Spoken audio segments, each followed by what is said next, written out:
हरे कृष्णा। सभी भक्तों को प्रणाम है।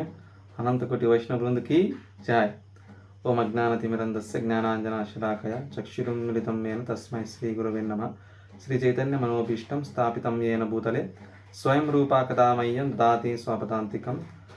नमो ओं विष्णुपादाय कृष्णप्रेष्ठाय भूतले श्रीमते भक्तिवेदांत स्वामी निति नामिने नमस्ते सारस्वते देवै गौरवाणी प्रचारिणे निर्विशेष शून्यवादी पाक्षात देशतारिणे। जय श्री कृष्ण चैतन्य प्रभु नित्यानंद श्री अद्वैत गदाधर श्रीवासादि गौर भक्त वृंद।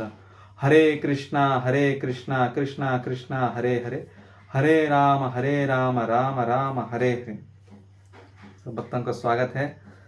तो सब भक्तों के लिए शुभकामना है, जो आप कंग्रेचुलेशंस, क्योंकि आप लोग बहुत समय वेट करके इस होलने जयप्रताप महाराज से दीक्षा लेने के लिए, माँ परंपरा में जुड़ने के लिए बहुत समय वेट करके आप लोग आश्रय लिया है। आपके लिए बहुत बहुत धन्यवाद है। अचानक इतना भक्तों को एक साथ में आश्रय हुआ है, ये सुन के बहुत अच्छा लग रहा है। मैं बहुत खुश हूँ इससे। तो इसके लिए आप लोग और आध्यात्मिक जीवन में उन्नति बढ़ने के लिए, आगे बढ़ने के लिए हमारे लिए तरफ से आपके लिए 24 आवर्स मैं आपका सेवा के लिए तत्पर हूँ। मैं आपके लिए सेवा के लिए मैं वेट करूँगा। तो आज हम लोग ऐसा एक छोटा छोटा वीडियोस बनाते भेजते रहेंगे, क्योंकि जो अभी हम लोग दीक्षा लेने वाला है, क्योंकि दीक्षा के समय में जो क्वालिफिकेशन के लिए मैंने ऑलरेडी जो महाराज का दीक्षा, महाराज के साथ दीक्षा, महाराज के पास दीक्षा लेने के लिए कुछ क्वालिटीज़ माने कि कुछ क्वालिफिकेशंस हैं, वो चीज़ के बारे में ऑलरेडी आप लोगों को भेजा हूँ एक पम्पलेट बना के। बुक्स क्या क्या पढ़ना है, लेक्चर किसका सुनना है, तो कुछ मॉर्निंग प्रोग्राम्स कैसे, प्रेयर्स को सीखना है, वो क्या क्या सीखना है, सब चीज़ मैं ऑलरेडी आपको भेज दिया हूँ। वो आपको कैसे सीखना है वो आपको लिंक्स भी भेजेंगे, और साथ साथ आपको गाइड करने के लिए हमारे मंदिर में जो दीक्षित भक्त हैं, तो उनको अलग अलग भक्तों के लिए अलग अलग आप लोगों को डिवाइड करके उनको सेवा के लिए दिया है कि आपको गाइड करेगा, थोड़ा हेल्प करेगा ताकि वो सीखने के लिए। तो हम लोग दीक्षा के लिए अभी हम लोग तैयार होना है। अब हमारे पास 6 महीना है ही, क्या बहुत समय कम है, क्योंकि अभी तक बहुत कुछ भक्त लोग बहुत अच्छा से किताब पढ़ के रखा है कि दीक्षा के लिए जो भी क्वालिफिकेशन है पहले से पढ़ा है, और कुछ भक्त लोग अभी से शुरू करना है, तो उनके लिए बहुत कम समय है। तो उनके लिए वो सुविधा भी दिया है कि वो किताब कैसे कंप्लीट करेगा पढ़ के, वो क्योंकि भगवान का कृपा से एक ऐप ऐसा आया है भक्ति वेदांता बुक ट्रस्ट से, तो ट्रांसेंड बोल के वो बुक्स को, श्रील प्रभुपाद जी का बुक्स को ऑडियो रूप में लेके आया है, ताकि वो सारे बुक्स को हम लोग सुनते हुए देखते हुए ई बुक पढ़ सकते हैं, मोबाइल में सारे बुक्स को कंप्लीट कर सकते हैं, जो मेन महाराज का पास दीक्षा लेने के लिए जो चेकलिस्ट में दिया गया है। तो आपको लिंक्स वगैरह भेजेंगे, आप एक दूसरे से मिलके वो ऐप खरीद सकते हैं। अगर खरीदने में महंगा होगा तो एक आदमी को, तो एक बार खरीदेगा तो उसको 2 डिवाइस में यूज़ कर सकते हैं। तो नेक्स्ट पॉइंट ये है कि हम लोग अभी दीक्षा के लिए और दीक्षा के लेने के पहले और लेने के बाद हमारा भक्तिमय जीवन कैसे, व्यवहार दूसरों के साथ कैसे, डेली सेवा में जो भी आगे बढ़ते हैं, तो हम भक्ति कैसे करना चाहिए, तो वो बहुत ही महत्वपूर्ण है। उसके लिए शिक्षा बहुत ज़रूरी है। जब हम लोग बिना क्वालिफिकेशन के हिसाब से हम लोग कुछ दीक्षा वगैरह ले लेता है, तो वो बहुत ही हमारे लिए भी बहुत ही घातक बन सकता है, दूसरों को भी। क्योंकि अगर हम लोग नियम वगैरह पालन ना करते हुए, क्वालिफिकेशन के हिसाब से बुक्स ना पढ़ते हुए, तत्व नहीं जानते हुए, भगवद गीता का जो भी भागवतम का तत्व हम लोग नहीं जानते हुए हम डायरेक्ट दीक्षा ले लेते हैं, तो हम लोग उस नियम को हमारा जीवन में नहीं अप्लाई करेगा तो बहुत अपराध करना शुरू हो जाता है। वो वैष्णव अपराध हो, सेवा अपराध हो, अलग अलग भगवान का साथ जो भी अपराध है, वो गुरु का अपराध हो सकता है। तो इसलिए हम लोग वो क्वालिफिकेशन होने के बाद ही हम लोग दीक्षा लेना का प्रयास करना चाहिए। क्योंकि देखिए अभी महाराज का तबीयत ठीक नहीं है, क्योंकि ऐसा मैंने एक लेक्चर उसमें सुना है, महाराज से बहुत सारे भक्त लोग दीक्षा वगैरह ले लेता है, बाद में उनका नियम वगैरह उतना ढंग से पालन नहीं कर पाता है, क्योंकि महाराज ने उन सारे लोगों को इतना कृपालु है कि महाराज ने सबको पाप निकाल के अपना बोझ में ले लिया है। तो उन्होंने सारे भक्तों का कृपा बरसा भक्तों को कृपा देते हुए उनका सारे पाप ने निकाल दिया है। उसको सारे पाप को जिम्मेदारी महाराज ने लिया है। तो उसका वजह से हम लोग हमारा तरफ से महाराज को तकलीफ ना हो, हमारी तरफ से महाराज के लिए सेवा हो, तो उस भाव से हम लोग महाराज ने जो भी दीक्षा के लिए क्वालिफिकेशन चेकलिस्ट में दिया है वो हम लोग फुलफिल करना चाहिए। जैसे अगर हम लोग एग्जाम्पल सोच लीजिए, कोई अगर मिलिट्री आर्मी में है तो उनको वो क्वालिफिकेशन का बिना किसी को लेके जाके हम लोग उनको गन पकड़ा के युद्ध करो बोलेंगे, वो कैसे इस्तेमाल करना पता नहीं है, वो मिसयूज़ कर सकता है, आगे जाके इंडिया में आके किसी को भी मार सकता है। तो अगर हम लोग एक आदमी को ट्रेनिंग करके हम लोग युद्ध में खड़ा करेंगे, प्रभुपाद जी का सोल्जर बन के आप ट्रेनिंग लेके आप खड़ा हो जाएंगे, आप माया को आसान से पार कर सकता है और भगवत धाम के लिए गुरु का कृपा से आप जा सकते हैं। इसलिए आपका दीक्षा के पहले जो ये शिक्षा है बहुत ज़रूरी है कि क्वालिफिकेशन के हिसाब से हम कैसे दीक्षा ले, और भक्तिमय जीवन में दीक्षा का पहले हम कितना सीरियस में रहता है उसी सीरियसनेस आप जीवन भर कंटिन्यू करना है। जैसे पहले दिन आप मंदिर में जुड़ के आप भक्तिमय जीवन में कैसे आप तीव्रता से भक्ति में आगे बढ़ने के लिए प्रयास करते हैं, वही तीव्रता जीवन लास्ट तक आप वही कंटिन्यू करना चाहिए। यही मेन उद्देश्य है। तो इसलिए वो शिक्षा बहुत ज़रूरी है।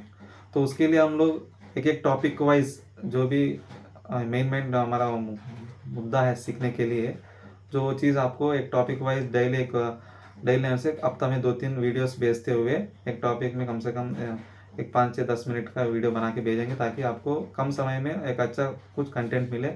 वो चीज़ हमारा जीवन में अप्लाई करना बहुत ज़रूरी है, तो इसलिए हम लोग भेजेंगे। और हमारे पास एक मेन मुद्दा ये होना चाहिए भक्तिमय जीवन में, भक्ति में आगे बढ़ने के लिए चैतन्य महाप्रभु ने बताता है कि हमारा मूड ये होना चाहिए सर्वेंट ऑफ सर्वेंट, मन की दास दासान दास, भक्तों का दास, उनका दास, मैं उनका सेवक हूँ बोल के उस विचार रहना चाहिए। जैसे हम लोग देखते हैं कि चैतन्य महाप्रभु का जो शिक्षाष्टकम में है वो कब आता है, दास दासान भाव। वो आदमी दास दासान भाव में जो आदमी रहता है वो भक्ति ऐसे उस रूप में भक्ति करता है, वही आदमी कृष्ण भगवान को 24 आवर्स कीर्तनीय सदा हरि, वही भक्त भगवान को 24 आवर्स याद कर सकता है, उनको सेवा में लग सकता है। उसके लिए चैतन्य महाप्रभु ने शिक्षाष्टकम में बताता है, तीसरा पंक्ति में देख सकते हैं हम लोग, तृणादपि सुनिचेन तरोरपि सहिष्णुना अमानीन मानदीन कीर्तनीय सदा हरि। तो हम लोग देखते हैं कि इस श्लोक में अमानीन मानदीना, देखिए रेस्पेक्ट क्या है ना, हम लोग एक्सपेक्ट नहीं करना चाहिए, सिर्फ रेस्पेक्ट देना चाहिए। हम लोग जब एक्सपेक्टेशन रखते हैं किसी के ऊपर, हमको बहुत दुख मिल सकता है, क्योंकि अगर वो हमारा एक्सपेक्टेशन कोई सामने वाला फुलफिल नहीं करता है तो क्या मिलेगा, दुखी मिलेगा। अगर हम लोग रेस्पेक्ट एक्सपेक्ट कर रहे हैं, मतलब है कि हमारे अंदर कुछ मन में कलुषित है, हमारा मन कभी भी भक्तिमय जीवन में एक्सपेक्ट नहीं करना चाहिए मेरे को ये मिलना है बोल के, स्पेशली रेस्पेक्ट में, क्योंकि ये रेस्पेक्ट ऐसा चीज़ है, नहीं मिलने से हमारा अहंकार ईगो बढ़ जाता है, हमको दुख मिल जाता है। तो इसलिए हम लोग ये रेस्पेक्ट को एक्सपेक्ट ना करते हुए पहला हम देते जाएंगे रेस्पेक्ट को, दूसरों को, छोटा हो बड़े हो, जो भक्ति कर रहे हैं वो सब वैष्णव है तो उनको हम लोग प्रणाम करेंगे, आदर करेंगे, और किस किस लेवल वालों को किस किस रेस्पेक्ट कैसे व्यवहार करना है हम और एक टॉपिक में आपको डिस्कस करेंगे। तो इसलिए हम लोग दूसरों को मान देना चाहिए और उस मान को एक्सपेक्ट नहीं करना चाहिए। कुछ भी चीज़ एक्सपेक्ट करता है तो अगर वो पूरा नहीं होता पाया तो हमको दुखी मिलने वाला है। तो इसलिए हम लोग एक्सपेक्ट ना करते हुए हम लोग रेस्पेक्ट देते जाएंगे। और उसके बाद तृण से भी बहुत हीन मानकर रहना चाहिए बोल के बताया।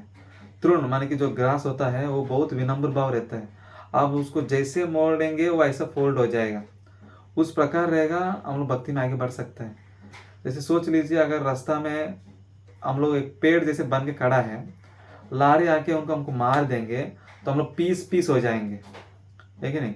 अगर वही लारी ट्रक जो घास के ऊपर चले जाता है, वो घास दब जाता है धरती के ऊपर, वो दोबारा खड़ा हो जाएगा, क्योंकि उस प्रकार विनम्र भाव से रहेंगे। हमारा भक्ति कितना भी तूफान वगैरह आ जाए, कुछ भी ट्रक वगैरह जो भी गाड़ी ऊपर चढ़ जाए घास के ऊपर, वो दोबारा जैसे खड़ा हो सकता है उस प्रकार हम लोग भक्ति में खड़ा हो जाएंगे। तो इसलिए हम लोग हमारे अंदर बहुत तृणादपि मान कि तृण से भी हम हीन मानकर रहना चाहिए, यही हमारा विनम्र भाव ही एक वैष्णव को आभूषण है। जो हम लोग अलंकार करते हैं ज्वेलरीज वगैरह जो भी गोल्ड को, वो आभूषण शरीर के लिए है, लेकिन जो वैष्णव का जो आभूषण ये होता है, जो वैष्णव का क्वालिटीज है उनका अंदर जितना विनम्र भाव है, जितना 26 क्वालिटीज जो वैष्णव का है, वो हमारे लिए बहुत क्वालिटीज, हमारे लिए बहुत आभूषण है। ये हम लोग याद रखना चाहिए। ये भक्तिमय जीवन में तृणादपि सुनिचना बहुत इंपॉर्टेंट है। ये अगर हमारे अंदर ये नहीं है तो हमारा अंदर पूरा अहंकार है। अहंकार में जब पेड़ खड़ा होता है तो लारी मारेगा तो क्या हो जाएगा, पूरा पीस पीस हो जाएगा।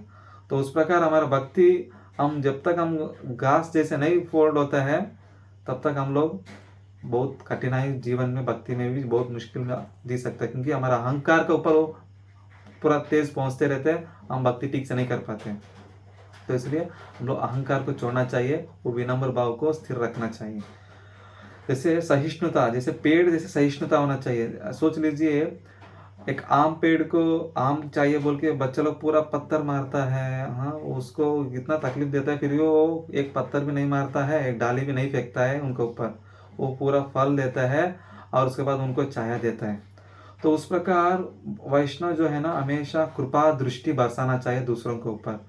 वो अगर दूसरों से तकलीफ आए हो, उनको सोचना है मेरा कर्म की वजह से आया है, तो इसको स्वीकारना चाहिए। हम उनके लिए, उनका भलाई के लिए जो चीज़ करना है वही करते रहना चाहिए। ये है वैष्णव क्वालिटी। जब ये आपके अंदर ये वैष्णव क्वालिटी, ये सारी चीज़ आता है, तो आपको भगवान का भक्ति आसानी से, कीर्तन ये सदा हरि, आप 24 आवर्स भगवान को याद रख सकते हैं, उनका सेवा में लग सकते हैं। हम लोग जब ये क्वालिटीज हमारे अंदर नहीं है तो हम लोग पूरा भक्तिमय जीवन में अपने आप को कोसते रहेंगे, कमी ढूंढते रहेंगे। तो इसलिए मैं चाहता हूँ कि आप लोग सब एक दूसरे को एग्जाम्पलरी बन जाए। मंदिर में जब आप भक्त लोग आ रहे हैं तो वो छोटा भी हो, अगर उनके अंदर वैष्णव क्वालिटीज है तो सब लोग उनको रेस्पेक्ट देंगे। अगर हम लोग मैं बड़े हूँ, मेरे को रेस्पेक्ट नहीं दे रहे बोल के हम लोग सोचते जाएंगे, वो हमारे अंदर और भक्ति में जीवन में दूसरों को अपराध करने का मौका दे रहे। तो हमारे अंदर वैष्णव क्वालिटीज होएगा तो आ जाएगा, तो आप छोटे हो बड़े हो वो नहीं देखेंगे। वैष्णव क्वालिटीज जिसका अंदर रहेगा उनको रेस्पेक्ट देगा, उनको मान देगा। तो इसलिए हम लोग उस प्रकार से हम लोग हमारा अंदर वैष्णव क्वालिटीज को बढ़ाने का प्रयास करना चाहिए। ऐसा मैं चाहता हूँ कि सब आप लोग एक एग्जाम्पलरी भक्त बने, आपको देख के सब लोग सीखे, आपको देखते ही लोग भक्त बन जाए। तो उस प्रकार आप जब जीवन बिताएंगे, आपका अंदर ऑटोमेटिकली भक्ति जीवन में बढ़ते जाएगा। आप भगवान को हमेशा सेवा में लग सकते हैं, आपका भक्ति का जीवन है प्रगति उन्नति होते जाएंगे। तो आपसे विनती है कि आप अच्छा भक्ति करें। हम आपके लिए जो सेवा है हम जरूर करेंगे, आपके लिए सेवा के लिए हम तत्पर हैं। बहुत बहुत धन्यवाद। हरे कृष्णा।